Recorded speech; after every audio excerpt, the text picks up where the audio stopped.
A guard stands outside a door in Rome that nobody important would ever notice. Inside, an old man sits on a stone floor, because there is nothing else to sit on. He is rationing his lamp oil. He knows roughly how much he has left, and he knows roughly how much time he has left, and the two numbers are starting to look the same. He picks up a pen anyway. What he writes in the next few minutes will be read in churches for thousands of years, in languages that do not exist yet, on continents nobody in his world has heard of. But he doesn't know that. He just knows he's tired, and the lamp is low, and there's one more thing he needs to say to a young man he loves like a son. We are going to read that letter. It's the last one Paul of Tarsus ever wrote, but not yet. Because to understand what it means for him to write, "I have finished my course," you have to know what the course was. You have to go back almost 20 years to a much younger Paul, not in a quiet cell, but pacing, furious, dictating words so sharp they nearly singe the page. This is not a Sunday school list of 13 books in the order your Bible happens to print them. This is not a theology lecture you need a seminary degree to follow. And this is not ancient mail that stopped mattering the moment the ink dried. These are 13 letters written across roughly 20 years by one man to real people about real disasters. A church falling for a lie, a church grieving its dead, a church tearing itself apart over who's more spiritual than who, a runaway slave hiding in a Roman prison cell. Read in the order they were actually written, something happens. You watch a man change. You watch his anger sharpen into wisdom, his wisdom deepen into joy, and his joy somehow holds steady all the way to a cold floor in Rome with a guard outside the door. So let's start where it actually starts. Not Rome, not yet. Galatia, around the year 49. And Paul is, frankly, furious. He's just heard that the churches he planted, churches full of people he personally led to faith, are being told by other teachers that it isn't enough. Believing in Jesus, they're being told, is a good start. But if they really want to belong, they need to be circumcised. They need to keep the Jewish law. Faith plus rule-keeping. Grace plus a price tag. And Paul does something you don't expect from a pastor writing to a church he loves. He skips the small talk entirely. No, I thank God for you. No warm opening. He goes straight at it. I marvel that ye are so soon removed from him that called you into the grace of Christ unto another gospel. Here's what most people miss about that line. The Greek word behind grace is charis, and it isn't just a nice, churchy word for kindness. In Paul's world, charis was almost a legal term. It described a gift given by someone powerful to someone who had absolutely no claim on it. No strings, no repayment plan. You can't earn charis. The moment you try to earn it, it stops being charis at all. That word, charis, is going to show up in the opening lines of every single letter Paul writes for the rest of his life. It's practically his signature. And here, in his very first surviving letter, he's already fighting to protect it. Galatians is short, and it's angry, and it's also the first crack of light in the door. Because once you've heard a man defend grace this fiercely, you start to understand why everything else he writes sounds the way it does. Now, here's the part nobody tells you about Paul's next letter. It wasn't written in anger. It was written out of worry, the kind of worry that keeps you up at night. A year or so later, Paul is in Athens, waiting for two friends, Timothy and Silas, to catch up with him. They'd been with him in Thessalonica, a busy port city in Greece, where Paul had planted a young church under enormous pressure. The believers there were being harassed by their neighbors.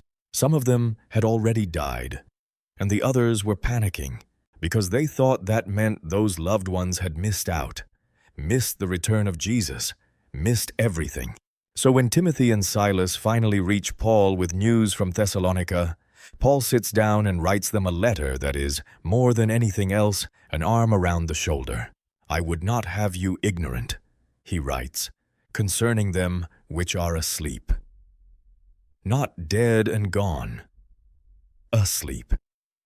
He's choosing that word on purpose, and he goes on to tell them, in some of the most tender language in the whole New Testament, that the people they buried are not lost. They are not behind. They are, if anything, ahead. You can imagine what that letter must have felt like to a mother in Thessalonica who'd just lost a son.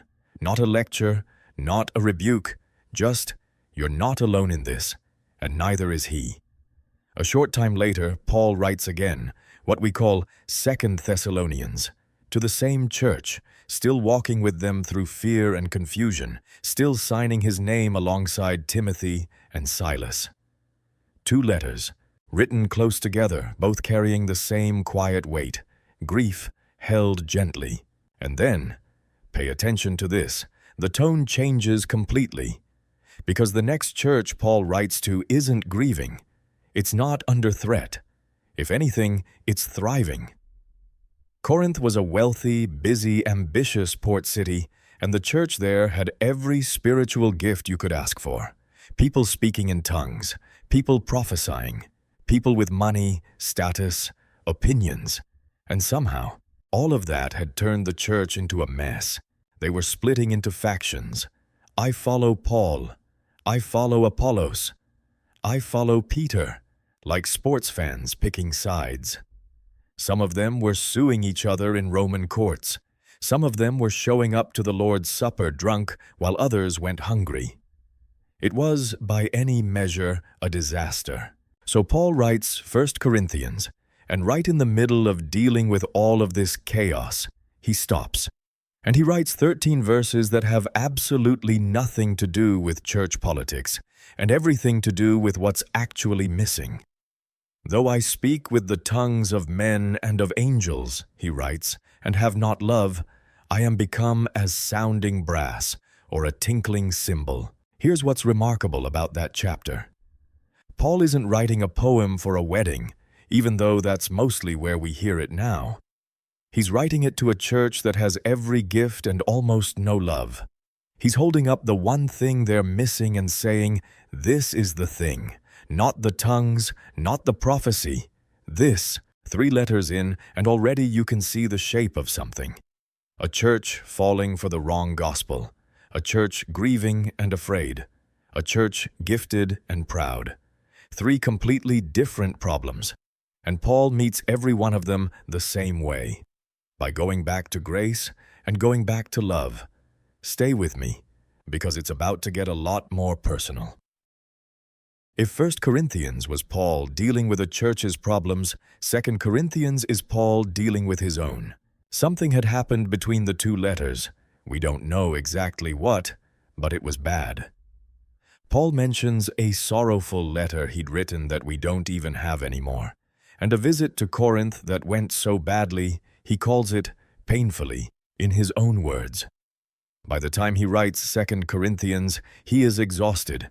He talks about being pressed out of measure, above strength, to the point where he despaired even of life. And in the middle of all that, he brings up something he calls a thorn in the flesh. Nobody knows for certain what it was. A physical illness, chronic pain, poor eyesight, some kind of opposition that wouldn't let up. Paul doesn't explain it, and honestly, that's part of why this letter still lands the way it does 2,000 years later, because everyone reading it has their own thorn, and everyone reading it has prayed the way Paul did, for God to just take it away. Paul says he asked 3 times, and 3 times the answer was no. But here's where it gets remarkable. The no came with something attached to it.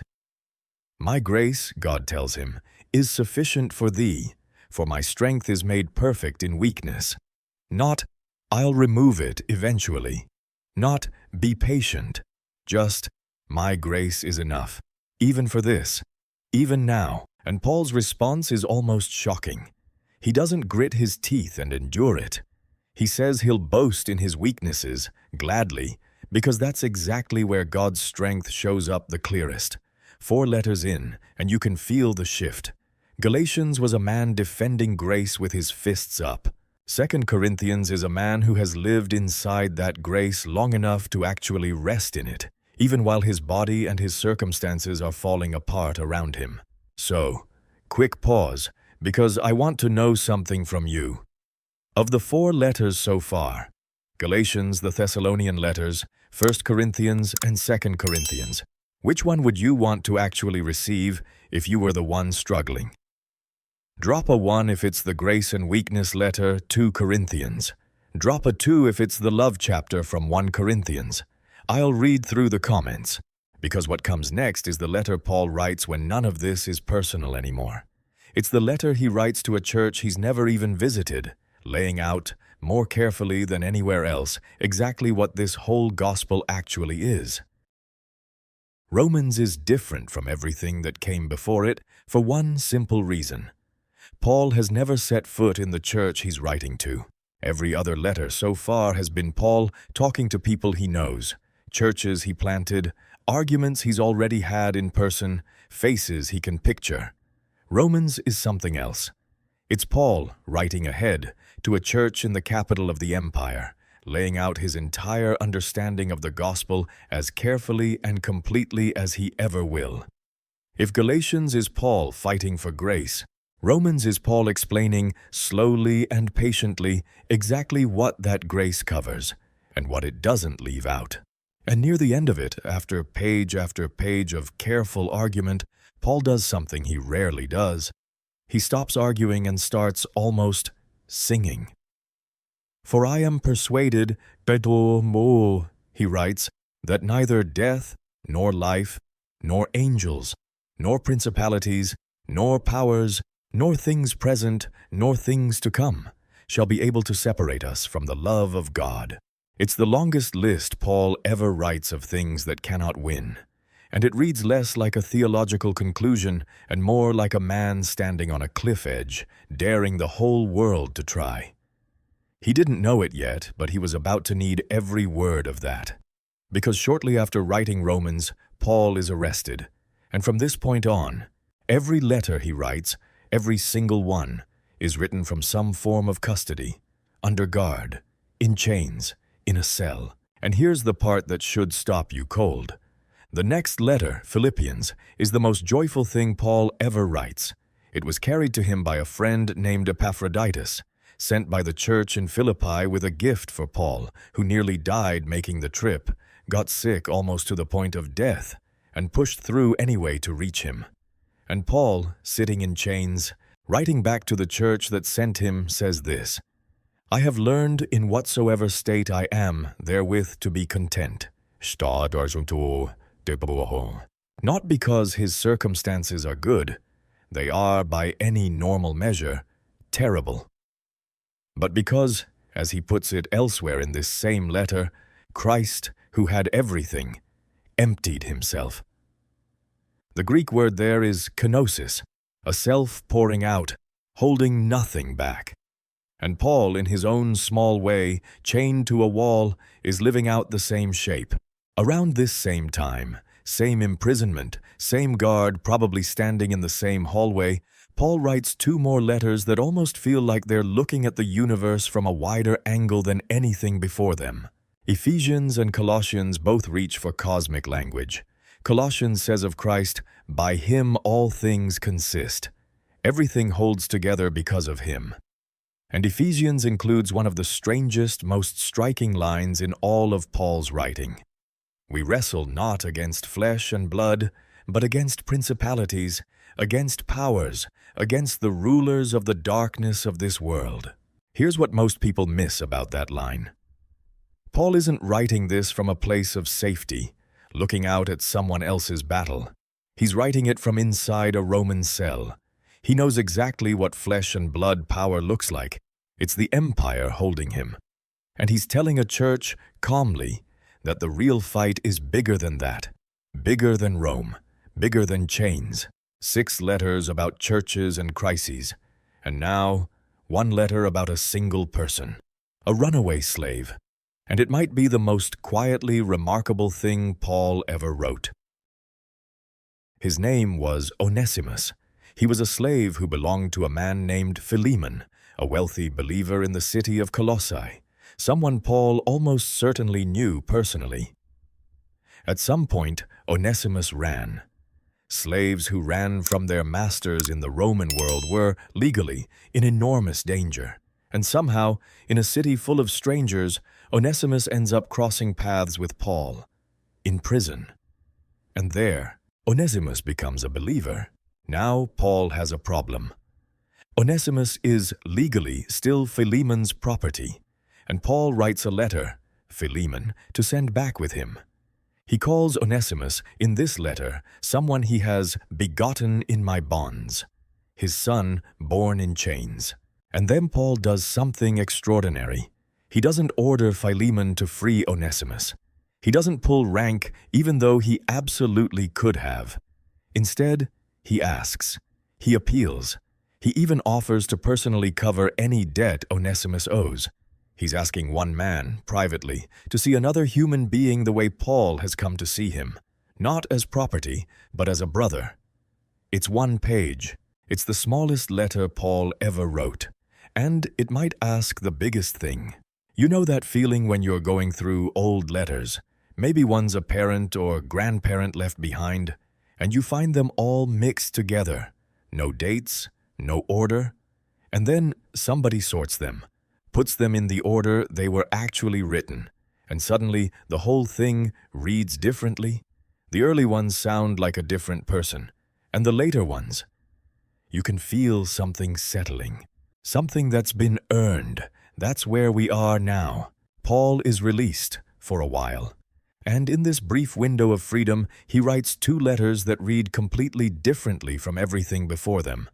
Not to churches in crisis, to 2 younger men he's mentoring, Timothy, left in charge of the church in Ephesus, and Titus, sent to organize the church on the rough, lawless island of Crete. To Timothy, Paul writes, almost like a father, "Let no man despise thy youth. Don't let your age be the reason people dismiss you." To Titus, he writes detailed, practical instructions, how to choose leaders, how to set things in order in a place that desperately needs it. These are not letters written in crisis. They're letters written by a man making sure the people he's training will be ready to keep going without him. And then, the door closes again. Paul is arrested a second time. This time, it's different. The first imprisonment was something closer to house arrest. Visitors, letters, some freedom. This time, tradition tells us, he's held in a much harsher Roman prison. The kind built into solid rock beneath the city. The kind with very little light. And we're back where we started. The cell, the guard, the lamp, running low. This is the letter to Timothy. 2 Timothy. And Paul knows this time that he isn't getting out. He doesn't waste it on fear. He writes to Timothy, his son in the faith, one more time, asking him to come, asking him to bring a cloak because it's cold, mentioning that Luke, the physician, is still with him. Just him. Everyone else has scattered. And then he writes the line that everything before this letter has been building toward. "I have fought a good fight," he writes. "I have finished my course. I have kept the faith. Not I won. Not everything worked out. Finished, kept, past tense, because for Paul, it basically is. The church historian Eusebius records what came next, that Paul was led out under Nero and executed, beheaded, in Rome, in the same wave of persecution that took the life of Peter. 20 years, 13 letters, from a furious young man defending grace with his fists up, to an old man on a stone floor, calling it finished and meaning it as a victory. So what do you actually do with all of this? Here's the first thing. Every single one of these letters was written to solve a real problem for real people. A church being deceived, a church grieving, a church falling apart, a man chained to a wall. Paul never wrote in the abstract, which means none of this was ever meant to stay abstract for you either. Here's the second thing, and it's personal. The grace Paul fought for in that very first letter, the grace that was sufficient, even when his thorn never went away, the grace that held steady through 2 imprisonments and a death sentence. That's not a different grace than the one offered to you. It's the same charis, the same gift, with no strings, given to someone with no claim on it. That includes you, right now, wherever you are. And here's the last thing, the one I want you to sit with. Paul wrote his final words from a cold cell, with a lamp running out of oil, knowing he wouldn't see morning. And what he chose to write in that moment, with whatever time he had left, was an invitation for someone else to come closer. Do thy diligence to come shortly unto me. Even at the very end, especially at the very end, Paul was still reaching towards someone he loved. So here's my question for you. Out of all 13 letters, from the fury of Galatians to the quiet of that final cell, which one would you want in your hands on your hardest day? Tell me which letter and why in the comments below. If this helped you see Paul's letters in a way you hadn't before, take a second to like this video. It genuinely helps this channel reach more people. Subscribe if you want more of these walks through Scripture, in order, the way they were actually written.